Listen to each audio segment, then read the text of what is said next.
오늘 본문의 말씀은 에베소서 4장입니다.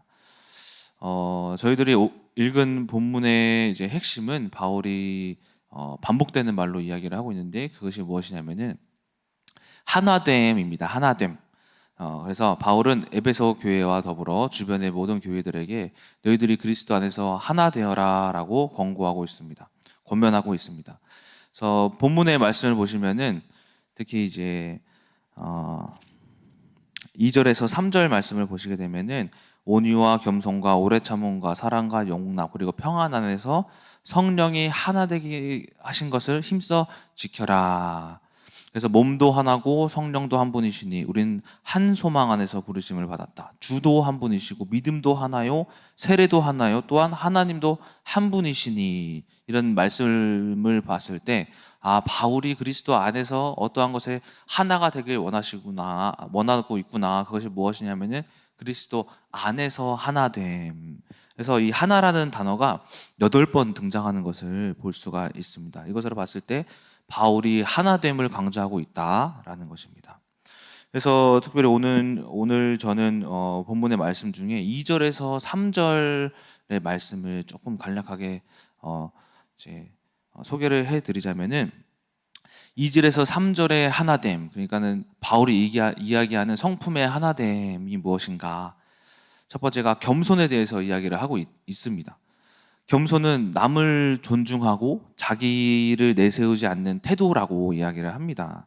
그러니까 이처럼 자기가 만약에 내 것을 내세우게 된다면은 하나 되지 못하는 것이 당연한 것이고, 내가 내 것을 내세우지 않고 그리고 남을 존중했을 때, 남의 의견을 들었을 때 이 겸손을 통해서 하나됨을 의미하고 있구나라는 것을 우리가 볼 수가 있고, 또 온유라는 이 성품 또한 이제 예수 그리스도의 성품 중 하나로, 이것은 성격과 태도가 온화하고 부드러움이라는 뜻인데, 성격과 태도가 부드러운 사람들의 특징은 무엇이냐면은 갈등을 일으키지 않아요.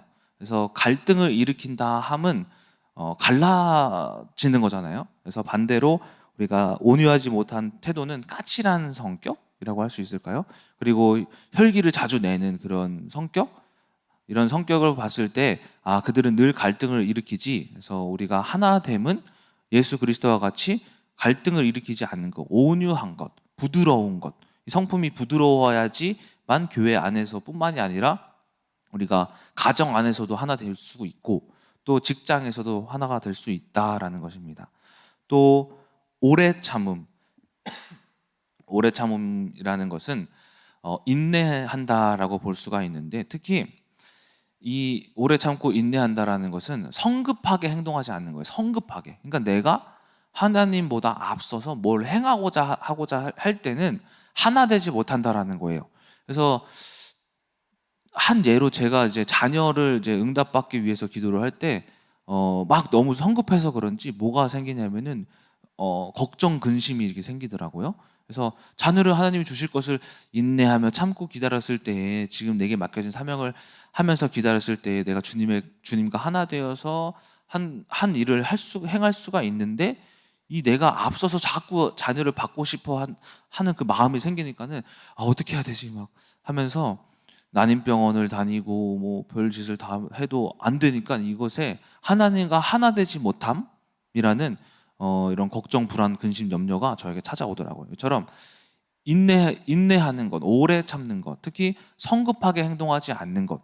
민정사무도 그래서 저희가 올해 초에는 인공수정을 하려고 했었는데, 그게 나쁘다는 게 아니라 저는 뭘 믿고 있었냐면, 내가 인내하면서 나는 받고 싶다. 나는 기다리면서 받고 싶다. 우리가 너무 성급하고 조급하게, 우리는 아직 신혼부부이지 않냐. 1년 6개월밖에 되지 않았냐. 이런 이야기를 하면서 민정사무가 그것을 깨닫고, 나도 하나님께 직접 응답받아서 간증하고 싶다라는 이런 이야기를 하고, 그리고 그때 민정사무도 이제 오래 참음과 인내함이 생기면서 깨닫게 되기 시작하면서 하나님이 그때 응답을 주신 것 같아요. 근데 이처럼 응답을 주시기 위한, 내가 하나님을 바라보며 소망을 두는 것이 곧 인내고 오래 참음이다. 그것이 하나님과 하나됨이다 라고 이야기를 할 수가 있는데, 이 성경에 조급해서 실수를 범했던 이제 아브라함과 하갈, 이런 그 창세기의 역사를 보시게 되어 봐도 이제 아브라함이 하갈을 통해서 이스마엘을 낳아서 결국에는 하나님이 그들에게 뭐라고 했냐면은 그들을 내쫓아라라고 하잖아요. 그래서 우리가 성급하고 조급하게 오래 참지 못하고 성급하고 조급하게 행동했던 것들은 하나님이 좋아하시지 아니하신다, 기뻐하지 않으신다라는 것입니다. 그리고 사랑과 이제 용납.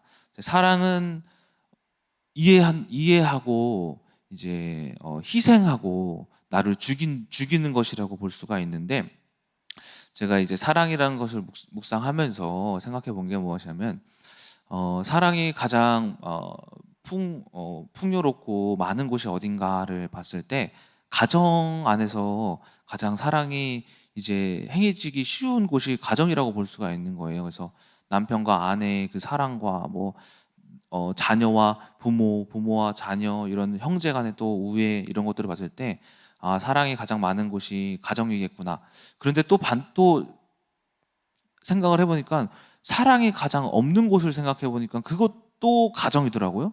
왜냐면은 가장 사랑이 없어 보이는 것이 무엇인가 해서 보면은 형제 간의 갈등, 형제 간의 깨짐, 또 이혼한 그런 어떤 가정도 아, 사단이 어떤 역사에서 사랑을 뺏어간 것이구나. 그래서 사단이 하는 이제 어떤 전략을 보시게 되면은 가정을 깨트리려고 하는 것들이 너무나도 많은 것 같아요. 뭐 문제가 경제로 시작했지만은 결국에는 가정이 깨지고, 건강으로부터 문제가 왔지만은 결국에는 가정이 깨지는 이런 경우들을 봤을 때 아, 사랑은 또 가정에서 또 없다라는 것을 우리가 찾아볼 수가 있구나 라는 것입니다. 그래서 우리는 사랑이라는 것에 대해서 제가 봤을 때 우리들의 사랑은 그리스도의 사랑. 이 그리스도의 사랑이 뭐냐면은, 왜 가정이 그렇게 깨지고 불화한 가정이 생기냐면은 받으려고 했기 때문에. 그래서 내가 아내에게 원하는 게 있는 거예요. 받으려고 하는 거예요. 내가 자녀에게 공부 잘하기를 원하는 거, 그러니까 내가 원하는 것을 받으려 하니까는 깨지기 십상인데, 내가 반대로 주려고 했을 때에는 그 그리스도 사랑 안에서 주려고 했을 때 그 가정이 진짜 그리스도 안의 사랑으로 화목하게 이루어질 수 있는 것이구나라는 것을 한번 묵상해 봤습니다. 그래서 저는 오늘 본문의 말씀을 통하여서 이 바울이 이야기하는 이 하나됨이라는 이 주제를 가지고 요즘에 워치마니의 영에 속한 사람을 읽고 있는데, 제가 그 책을 지금 70페이지밖에 못 읽었어요. 근데 왜 그만큼밖에 못 읽었냐면은 한 페이지를 이해하는데 2시간이 걸려요. 계속 이걸 읽고 묵상하고 읽고 생각하고 읽고 깨닫고 읽고 이해하는데 한 문단이야. 아, 됐다. 다음 문단을 읽으면 또 읽고 생각하고 이걸 또 어떻게 적용해야 되고 하는데 그것도 1시간, 2시간이에요. 그래서 지금 78페이지인가까지밖에 못 읽었는데, 어쨌든 이 영에 속한 사람을 통하여서 또 제가 묵상을 한 것 중에 하나가 이 생령에 대해서 묵상을 하면서 오늘은 생령으로 하나됨이라는 제목으로 말씀을 전하도록 하겠습니다. 그래서 제가 지난주였나 새벽 예배 때 생혼, 금요철화 때는 생혼에 대해서 이야기를 했는데, 오늘은 생령, 이런 주제를 가지고 말씀을 나누도록 하겠습니다. 그래서 잠깐 복습을 해보자면은 생육은 살아있는 어떠한 육신의 삶이다라고 볼 수가 있어요.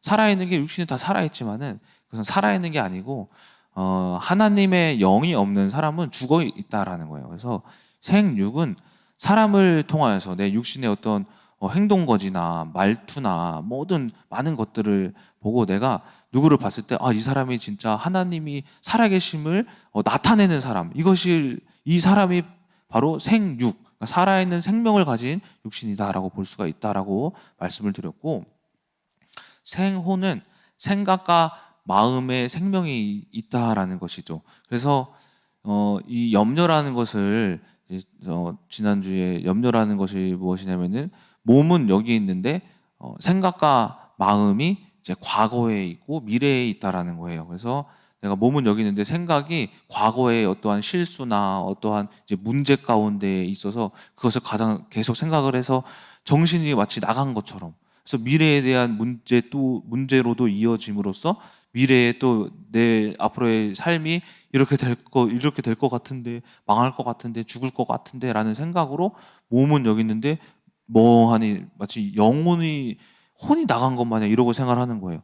자, 그래서 이런 것들을 이제 생명이 있는 혼은 몸과 마음이 이곳에 있는 거예요. 한 곳에. 그래서 뭐 하냐면은 과거에 있었던 문제 또 주께 맡기고 미래에 있을 그 미래의 문제 또한 하나님께 소망을 두어서 내가 현재 이 자리에서 생각과 마음이 내게 주어진 이 환경 속에 최선을 다하는 것, 사명을 다하는 것이 살아있는 혼이다. 그래서 내 이 생각 속에 뭐가 있냐면은 그리스도의 영이 깃들어 있는 것이다라는 거예요. 자, 그렇다면 이제 생령은 무엇인가? 말 그대로 똑같아요. 살아있는 영이에요. 인간은 영을 가지고 있는데 이 영도 죽어있는 영이 있고 살아있는 영이 있다는 거예요. 원리는 똑같아요. 원리는 똑같이 성령님이 이 영 속에 계시는가, 혼 속에 계시는가, 그 육 속에 함께 하시는가, 역사하시는가에 따라서 영혼, 육이 생령, 생혼, 생육이 될 수 있다는 거예요. 이 생령은 말 그대로 살아있는 영인데 이 살아있는 영을 이해하시려면 워치마니가 이 영의 기능을 세 가지로 분류를 했어요. 그래서 이제 영 파트를 보시게 되면은 영의 세 가지 주요 기능이 첫 번째가 양심, 그리고 직관, 그리고 영교라고 합니다. 양심과 직관과 영교. 그래서 이 세 가지를 가지고 한번 말씀을 드리도록 하겠습니다. 첫 번째, 성령님이 거하신 영의 양심은 무엇인가? 이 양심. 우리가 흔히 말해 양심이 없다라고 이제 불리는 사람들이 있잖아요. 뭐 예를 들어서 살인을 이렇게 했는데 좀 과하게 말하자면 살인을 했는데 나는 뭐 재밌어서 살인을 했어요. 도둑질을 했는데 이게 뭐 잘못인가요? 남들은 다 가진 게 많은데 저는 없어서 나눠 가진 것 뿐인데 이런 식으로 이야기하는 사람들을 보면은 양심이 없다라고 또 볼 수가 있잖아요. 그렇죠? 근데 이 양심이라는 것은 무엇이냐면은 하나님의 영이 없기 때문에 자기밖에 모르는 거예요. 그러니까 영 속에 이 양심이라는 것은 찔림이고 이 양심이라는 것은 구약에서 뭐였냐면은 율법이 양심이었어요. 율법이. 그래서 그래서 양심이 없는 사람들은 국가에서 말하는 이 죄 또한 무시하잖아요. 그렇죠? 다 거역하면서 이게 양심이 없다라는 건데 이것을 영적으로 해석하자면은 양심은 구약에서의 율법인데 이 성령이 그 당시 구약에서는 성령님이 각자 사람에게 거하지 않으셨기 때문에 이스라엘 백성들에게 뭘 주신 거냐면은 율법이라는 것을 주셔서 뭘 알게 하셨냐면은 율법을 통하여서 죄를 알게 하셨다라는 거예요. 근데 지금은 신약에 와서 예수 그리스도가 뭘 하셨냐면은 마태복음 5장이었나? 내가 율법을 폐하러 온 게 아니라 완성시키러 왔다라고 말씀하시는데 이는 마음에 율법이 거해서 바울이 뭐라고 이야기하냐면은 거기서 바울이 고린도 후서 3장을 보시게 되면은 내 그리스도의 편지가 더 이상 돌판에 쓰여진 율법의 조문이 아니라 마음판에 새겨진 그리스도의 영이다라고 이야기를 하거든요. 이처럼 이제 율법이 양심이 되어서 마음에 새겨져서 내 마음이 성령님이 거하시는 생령의 양심이 뭐 하는 거냐면은 내가 찔림을 받는 거예요. 내가 죄를 아는 거예요. 죄를. 내가 뭐가 잘못됐는지를 이렇게 아는 거예요. 그 이전에 그리스도가 없을 때는 이게 잘못된 건지 이게 죄인지 아닌지를 몰랐는데 알려면은 율법을 봐야지만 알았는데 지금은 이 마음속에 성령님이 역사를 하셔가지고 이 양심이 찔림을 얻는 거예요. 그래서 내 마음이 저지르는 이 죄가 잘못된 거였지 비록 눈에 보이진 않아도 마음에서 그 찔림을 얻는 거. 그래서 누가복음에서 베드로가 그 예수님을 처음 만날 때 예수님이 베드로야 그 깊은 곳에 가서 그물을 던져라 해가지고 물고기를 엄청 많이 잡아 올리면서 베드로가 뭘 보냐면은 그분이 메시아이고 그리스도이심을 보잖아요. 근데 그러면서 하는 말이 뭐냐면은 주여 저를 떠나소서 저는 죄인이로소이다라고 하거든요. 이게 뭐 한 거냐면은 베드로에게 성령님의 양심이 그를 죄인이다라고 일러준 거예요. 베드로의 고백이 아니라 누구의 고백이냐면은 성령님이 가르쳐 주신 고백이다라는 거예요. 그래서 성령님은 이처럼 생명 있는 영은 성령님이 양심을 통하여서 죄를 알려주신다. 율법이 내 안에 거하고 있는 것이다. 그래서 바울이 이 예수 그리스도가 뭘 한지 사울이었을 때 이 예수 그리스도가 뭐 했는지 뭐를 어떻게 역사하셨는지를 생각해 보니까 이 마음의 양심의 찔림, 이 마음에 내 안에 거하고 있는 이 죄가 무엇인지를 바울이 깨달은 거거든요. 그래서 이 율법이 이제 돌판이 아닌 마음판에 새겨졌다라고 이야기를 하면서 성령님은 마음에서 죄를 알게 해주신다. 양심의 찔림을 말씀해 주신다라는 것입니다. 그래서 우리가 생명력 있는 이 양심은 우리가 늘 주님 앞에 뭘 하는 자냐면은 회개하는 자가 생명력 있는 자다. 생명 있는 영을 가진 사람이다라는 거예요. 그래서 잘 기억하시면서 우리가 죄를 잘 알고 회개를 하셔야 한다. 그리고 두 번째, 직관이라고 해요. 직관. 이게 그 워치바니가 이제 한자어로 썼기 때문에 직관이라고 했는데 이것은 흔히 저희가 알기 쉽게 말하자면은 분별력이에요. 판단력, 직관. 우리가 인간이 오감을 가졌다고 하잖아요. 그래서 뭐냐면 뭐 시각, 촉각, 뭐 미각, 청각, 뭐 이렇게 해가지고 오감을 가졌다고 하잖아요. 이 직관은 뭐냐면은 영적인 감각이에요. 영적인 감각, 직관. 그래서 우리가 흔히 말해 영감, 할아버지 영감이 아니라 영적인 감각의 영감. 그래서 성령님이 거하시는 생명력 있는 영은 영적인 감각이 있어요. 뭐냐면은 이 사회를 보거나 아니면 어떤 문제를 만나거나 어떤 문제 있는 환경을 만나거나 대할 때 영감이 발휘가 돼가지고 그것을 분석해서 뭐 하냐면은 판단해요. 아, 이게 사단의 일이고, 아, 이게 영적인 일이고, 아, 이게 날 속이는 거고, 아, 이게 승리하는 길이다라는 것을 그 감각을 통해서 깨닫는 거예요. 인지하는 거예요. 이게 직관이라는 거예요.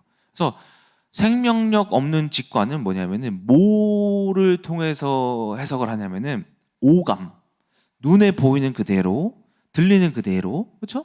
만져지는 것 그대로, 말하는 그대로 이것을 통해서 우리가 세상을 판단하고 분별하는 거예요. 생명 없는 영의 감각은. 그래서 우리가 이 생명력 있는 감각은 또 어떤 일을 하냐면은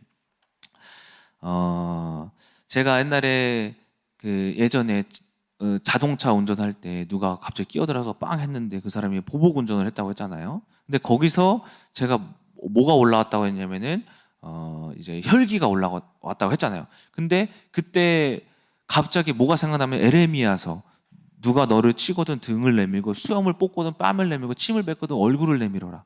이 말씀이 갑자기 딱 생각나면서 뭐 했냐면은 다투지 않고 거기서 제가 죄송합니다. 그 사람이 보복 운전을 했는데 제가 죄송합니다 했어요. 근데 그 사람도 네, 저도 죄송합니다 하면서 막 급하게 막 창문을 막 닫더라고요. 이게 뭐냐면은 갑자기 이 말씀이 생각난 게 뭐냐면은 이게 직관이라는 거예요. 생명력 있는. 그러니까는 이 생명력이라는 게 뭐냐면은 성령이라는 게 뭐냐면은 말씀이 내 안에 뭐가 됐냐면 감각이 되어서 이 상황을 분석하고 판단해서 딱 등장한 거예요. 그래서 이 말씀이 능력을 발휘한 거예요. 네 죽어라. 너 그 말씀 있지 않냐? 그래 누가 너 뺨을 치든 네 대놓으라고 하지 않았냐? 근데 그걸 대적하려고 그러냐? 아니구나. 이게 말씀을 가진 삶을 살아야 되는구나라는 것을 누가 알려준 거냐면 성령님이 살아있는 영을 통하여서 그게 감각이다라는 거예요. 뿐만 아니라 또 어떤 역할이 있는지 이제 생각을 해보니까 제가 사모님을 보니까는 사모님이 옛날에 이런 말씀을 했어요. 말씀을 준비하지 않아도 성령님은 뭐 하시냐면은 요한복음 14장 26절에 보혜사 곧 아버지께서 내 이름으로 보내실 성령 그가 너희에게 모든 것을 가르치고 또 내가 너희에게 말한 모든 것을 생각나게 하리라. 바울아, 너가 영적인 것은 말씀을 전하고 설교하고 누구를 사역한다라는 것은 너의 지식으로 하는 게 아니라 너희가 들은 말씀이 거하고 역사하는 거야. 그래서 사모님이 그때 자기는 말씀을 준비하지 않더라도 하나님께 간구를 했을 때 하나님 주시는 말씀이 있대. 그것이 더 정답이더래, 준비하는 것보다. 근데 그것이 정말 정답이면 제가 한번 경험한 적이 있는데 언제 어떤 권찰님이 저에게 와서 병원에서 누구를 전도를 했대요. 근데 이분을 이제 만나 달래요. 그냥 얼굴만 봐 달래요. 그냥 얼굴만 그냥 만나 달래요. 그래서 그냥 저는 아무것도 준비 안 하고 그냥 이렇게 갔어요. 갔는데 뭐 분명히 저한테 뭐 아무것도 준비 안 하고 그냥 오라고만 했는데 뭘 자꾸 말해달라는 거예요. 뭐 하나님이 뭘 아시는지, 성령님이 뭘 아시는지, 예수 믿으면 좋은 게 뭐예요, 복이 뭐예요, 계속 이런 질문을 하는 거예요. 그 불신자 분이. 그래서 제가 하나님께 기도를 했어요. 하나님 뭐죠? 저 준비한 게 하나도 없는데 이거 어떻게 할까요? 하면서 했는데 정신 차리고 보니까 1시간 동안 간증하고 설교를 하면서 보니까는 그 사람 영접기도 하고 있더라고요. 보니까 무슨 말 했는지도 모르겠어요. 뭐 한 거냐면 성령님이 이 영적인 것을 통하여서 감각이 이렇게 살아나서 그 사람을 감동시켜서 그 사람이 저 영접할래요 하는 거예요. 제가 솔직히 무슨 말 한지도 모르겠어요. 근데 이게 뭐 한 거냐면은 성령님의 감각이 나한테 발휘가 된 것이다라는 거예요. 이건 제 능력이 아니라 내 안에 계신 영적인 직관, 감각이 발휘가 된 것이다라는 거예요. 이처럼 우리가 이 영적인 감각, 이 영감을 늘 깨어 있으면서 생명력 있는 성령님이 하시는 것을 우리가 체험할 때 하나님이 삶 속에서 나도 모르게 역사하시는 것이다라는 거예요. 그래서 우리가 늘 성령의 충만함을 가지고 있어야 한다. 그리고 여기 세 번째는 영교래요. 영교. 이 영교는 이제 쉽게 말해서 영적인 교제라고 합니다. 영적인 교제. 근데 이 영교는 제 영이, 여러분들의 영은 두 가지 교제를 하잖아요. 세상과의 교제, 그렇죠? 이 영이.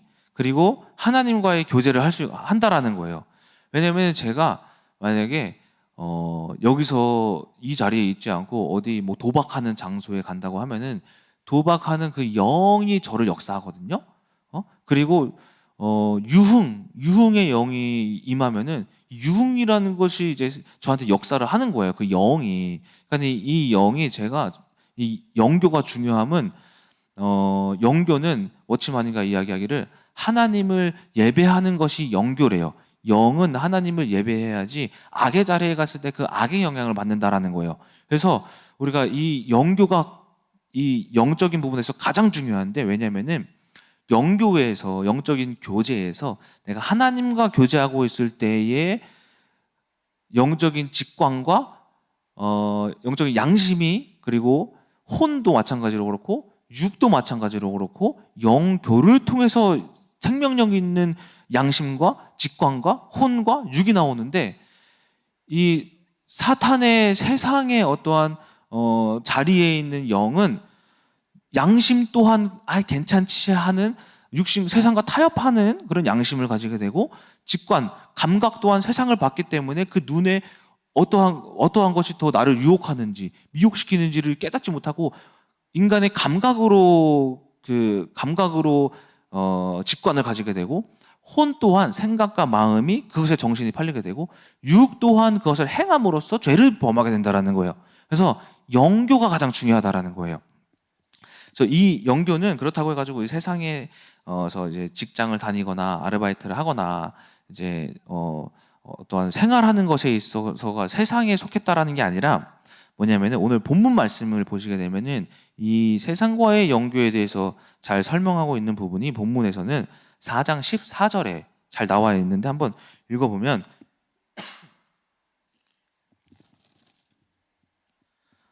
이는 우리가 이제부터 어린아이가 되지 아니하여 사람의 속임수. 제가 사람을 다니다 보면 사람은 속여요. 제일 착한 사람이 더 사기당하기 쉽다고, 그렇죠? 그래서 사람은 뭘 하게 되냐면은 남을 속일 수밖에 없다라는 거예요. 제가 부모님 속이고, 부모님이 자녀를 속이고, 형제 간의 형제를 속이고, 친구를 속이고, 그렇죠? 직장 간의 동료를 속이면서 이런 사람을 따라가게 되면 속일 수밖에 없다. 이게 세상을 따라간다는 거예요. 또 간사한 유혹. 내가 눈에 보이는 어떠한 세상에 미혹되고 유혹되고 아름다운 것들이 있죠. 이것이 뭐 하냐면은 간사하다라는 거예요. 그래서 간사함은 뭐냐면 결국엔 넘어뜨린다는 거거든요. 그래서 내가 유혹에 빠지는 것, 그러니까 세상에 사탄의 그 연교를 한다라는 것은 유혹에 빠진다라는 거예요. 육신의 유혹. 이것이 결국에는 이제 육신의 감각이 나올 수밖에 없다. 그리고 온갖 교훈. 이 교훈도 세상에서 이야기하는 교훈이 지금 대한민국에 뭘 만들었어요? 저출산 시대. 왜? 결혼하면은 집도 못 사고 내 생활도 없고 자기와 이제 아이가 생기게 되면은 더 시간이 없고 내가 하고 싶은 일을 못 하고 내 소망이 끊어지기 때문에 결혼하지 말아라. 결혼하더라도 애 낳지 말아라. 이런 세상의 이 교훈들 있죠. 이것이 지금 나라를 망하게 하고 있잖아요. 그렇죠? 이러한 것들만 봐서도 세상의 교훈이 나라를 멸망시키는데 그럼 나는 어떻게 될까? 나 또한 무너질 수밖에 없다라는 거예요. 이 교훈이. 그래서 저도 주식하다가 어떻게 됐어요? 잃었잖아요. 망했잖아요. 이런 교훈이. 그렇죠? 또 뭐 있냐? 뭔가 교훈의 풍조에 밀려 요동하지 않는 거. 풍조 뭐예요? 풍조 문화예요. 문화. 세상의 문화. 세상에서 이야기하는 유행. 어떠한 이제 좀 아이들이 청소년들이 많이 속는 게 막 다 랩한다 그러고 음악한다고 하는 게 세상에 지금은 나중에 10년, 20년이 지나면은 직업군이 많이 사라진대요. 많이. 몇천 개의 직업이 사라진대요. 왜? 그걸 하려는 아이들이 없어가지고. 아이들이 뭐 하나 보니까는 다 음악하고 있다라는 거예요. 그게 나쁘다라는 게 아니라 어떠한 세상의 미혹 때문에 지금 끌려가고 있다라는 거거든요. 이처럼 이 풍조를 따르는 것. 그래서 에베소서 2장 2절에 세상의 풍조를 잡고 공중권세 잡은 자. 누구예요? 사단. 공중권세 잡은 자라는 말은 뭐냐면은 세상 문화를 지금 가지고 놀고 있다라는 거예요. 근데 이것을 따라가는 것이 뭐다? 우리가 실패하는 것이다. 이것이 세상과 교제하는 것이다라는 거예요. 이처럼 이 세상과의 교제가 아닌 하나님과의 교제를 해야 하는데 에베소서 이 전체적인 에베소서 말씀을 가지고만으로도 하나님과 교제할 수 있어요. 그래서 어떻게 하느냐? 제가 에베소서 1장에서부터 6장을 간략하게 설명해 드리자면 뭐가 있냐면은 1장에서의 핵심이 뭐냐면은 너희 삶 속에 그리스도가 오신 뜻을 밝히 알라. 와, 삶 속에 하나님을 알라는 거예요. 이게 삶에서 교제한다는 거거든요. 그래서 하나님의 때가 찬 경륜. 경륜이 뭐예요? 하나님이 태초부터 지금까지 운영하시는 것을 경륜이라고 하잖아요. 자, 경륜을 통한 하나님의 계획과 성도들의 사랑을 아는 것. 1장만 가지고도 하나님과의 교제가 되네. 그렇죠? 2장은 뭐예요? 하나님이 세우신 언약이 유대인들과 이방인들에게도 속했다.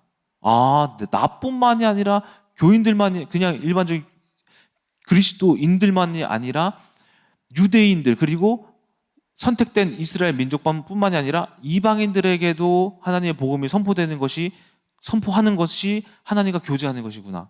3장에는 뭐예요? 시대시대 나타난 하나님의 능력과 그리고 이를 상속받은 우리들이 체험하는 그리스도의 능력, 그 능력과 그 은혜의 풍성함을 깨닫는 것. 이것만 3장만 봐도 하나님이 우리가 시대시대마다 하나님이 역사하셨고 그 은혜의 풍성함을 아는 것만으로도 하나님과 뭐가 돼요? 교제가 되잖아요. 4장 뭐예요? 4장? 한 분, 성령도 한 분, 예수님도 한 분, 하나님도 한 분. 이것을 삼위일체 하나님에 대해서 이야기를 하는데 이 하나님과 나와 하나 되는 것. 5장 뭐예요? 하나님의 빛의 자녀됨. 그리고 교회의 머리 대신 그리스도와 함께 내가 남편과 아내됨. 또한 뿐만 아니라 가정 안에서 남편과 아내됨의 승리. 그리스도 안에서의 승리. 또한 아내들과 자녀들. 6장에서 자녀들과 부모님 간에서의 삶 속에서의 그리스도의 나타나심, 그리고 종과 상전들 안에서의 성령님의 역사하심, 마지막으로 사단을 대적하면서 전시갑주를 입어라. 하면서 이 전신갑주를 통하여 승리함으로써 하나님의 나타내심을 알아라. 이 6장 한 장 한 장 한 구절씩만 봐도 뭐가 되냐면은 교제가 되잖아요. 이것은 무엇을 제가 말하고 싶은 것이냐면은 우리가 가장 기본적인 이 성경책 하나만 가지고도 하나님과의 가장 중요한 영교가 된다라는 거예요. 그래서 우리가 신앙생활의 가장 기초적인 것만 잘 지켜도 우리가 승리할 수 있다라는 거예요. 결론입니다. 오늘 이 말씀을 영적인 이제 생령, 살아있는 성령을 체험할 수 있고 우리가 증거할 수 있는 가장 좋은 기회가 어디서부터 시작되느냐? 추석. 제가 어제 목사님 말씀하시는 거를 들어보니까는 추석 때 이혼 상담이 가장 많았다고? 저도 몰랐었거든요. 근데 맞는 것 같아요. 추석 때 가정을 어디 방문하거나 가족들을 만나면은 갈등이 일어날 수밖에 없어요. 이것은 뭐냐면은 사탄의 어떠한 전략이고 계략이다라는 거예요. 근데 이것을 우리가 하나님의 생령, 영을 통하여 영교, 우리가 아무리 하나님 믿지 않는 가정에 가더라도, 믿지 않는 형제를 만나더라도 우리가 하나님과 계속해서 늘 교제하고 있으면은 우리의 혼과 육 또한 양심과 직관, 감각 또한 하나님과 교제하고 있기 때문에 승리할 수밖에 없다라는 것입니다. 자, 이처럼 우리가 이제 다가오는 이 추석 기간 동안에 우리가 생령, 특히 영교라는 것을 하나님과 교제함, 이것은 흔히 말해 성령 충만함이라고 할 수가 있습니다. 이것을 잘 기억하시면서 추석 기간에도 우리 하나님께 승리하셔서 승리의 면류관을 그리고 전리품을 챙겨오시는 큰나무교회 성도님들 되시길 주님의 이름으로 소망합니다. 기도하고 마치겠습니다. 사랑과 은혜가 충만하신 아버지 하나님, 하나님이 계신 이 성령의 기능에 대해서 알아보았습니다. 하나님, 성령님을 나의 양심에 역사하셔서 나에게 죄를 알게 해주셔서 나를 회개시키게 하여 주셔서 나를 거룩하게 하시고, 또한 직관, 감각을 통하여서 영적인 감각이 내가 사단에게 세상의 어떠한 환경 속에 무너지지 않게끔 나를 도와주시고 역사하시는 분을 우리가 배웠고, 또한 영교, 하나님의 영이 하나님과 교제함으로써 세상과 단절하며 아버지 하나님 어디를 가든 하나님과 교제할 수 있는 영교를 통하여서 하나님을 어느 자리에든 예배할 수 있는 우리 큰나무교회 성도님들 될 수 있도록 주께서 함께하여 주시옵소서. 추석 기간 동안 승리하고 주님의 전리품을 챙겨올 수 있도록 주께서 역사하여 주시옵소서. 살아계신 예수 그리스도의 이름으로 기도드렸습니다. 아멘.